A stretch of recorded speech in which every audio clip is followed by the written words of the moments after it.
Nora ঈশানকে ফুল দিয়ে congratulate করে। তারপর ঈশান সবার সাথে নোরার পরিচয় করিয়ে দেয়। সেই সময় কুমকুম মিষ্টির হাড়ি নিয়ে যাওয়ার সময় একটা লোকের সাথে ধাক্কা লেগে নোরার পায়ের সামনে মিষ্টির হাড়ি পড়ে ভেঙে যায়। এরপর ঈশান কুমকুমকে ধরে নিলে কুমকুম ভয় পেয়ে বলে, আমি ইচ্ছে করে কিছু করিনি। ঈশান বলে, রিল্যাক্স, কিচ্ছু হয়নি। তারপর অঙ্কিতা কুমকুমকে বলে, এই ফুলের বুকেটা ওই ভাসে রেখে দাও, ওটা আবার যেন ভেঙে ফেলো না, ওটার অনেক দাম। সেই কথা মতো কুমকুম ফুলটা ভাসে রেখে দিলে নোরা চলে যাওয়ার সময় ইচ্ছে করে ফুলের ভাসটা ভেঙে দেয় আর সেই দোষটা কুমকুমের ঘাড়ে চাপিয়ে দেয়। তখন অঙ্কিতা কুমকুমকে কথা শোনায়। পাশ থেকে ঈশান বলে, মানুষের জীবনের থেকে কোনো জিনিসই দামি হয় না। ওদিকে সপ্তর্ষিকে একজন ব্যবসার লোক গজরিয়া আর রবির সামনে বলে আমার ব্যবসার টাকা ফেরত দিতে। তখন রবি বলে, বাঙালিদের ব্যবসা একটু ধীরে হয়, পরে আপনার টাকা দিয়ে দেবে। এই বলে সপ্তর্ষিকে নিয়ে সেখান থেকে চলে যায়। এরপর খোকন সপ্তর্ষিকে বলে, আমার কাছে খবর এসেছে যারা কারখানায় জুতোগুলো পুড়িয়ে দিয়েছিল তারা নাকি কারখানাতে ঢুকেছে। সপ্তর্ষি বলে, এক্ষুনি যাব, চলো। তার মধ্যে কুমকুম ঈশানের আম্মাকে বলে, বাকিদের জন্য কারখানায় খাবার নিয়ে যাব। সেই কথা শুনে ঈশানের আম্মা সবার জন্য খাবার প্যাক করে দেয়। কুমকুম সেই খাবার নিয়ে বাইরে আসলে ঈশান বলে, তুমি এত জিনিস নিয়ে পারবে যেতে?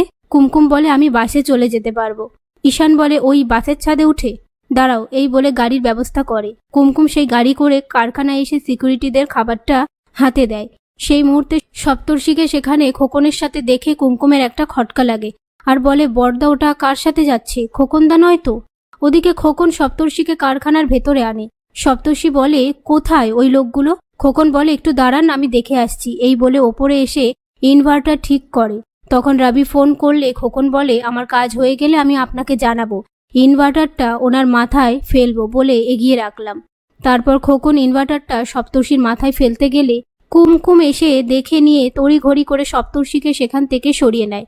তবে ইনভার্টারটা সপ্তর্ষির পায়ে এসে পড়ে। এরপর সবাই মিলে সপ্তর্ষিকে হসপিটালে নিয়ে আসে। তখন অঙ্কিতা কাঁদতে কাঁদতে বলে, সব কিছু হয়েছে ব্যবসার জন্য। তারপর ডক্টর সপ্তর্ষিকে চেক আপ করে বাইরে আসলে ঈশান বলে, কি খবর? ডক্টর বলে, ওনার অবস্থা খুবই খারাপ, পা থেকে খুবই ব্লিডিং হচ্ছে, অপারেশন করাতে হবে, কিন্তু আমি তো স্পেশালিস্ট নই।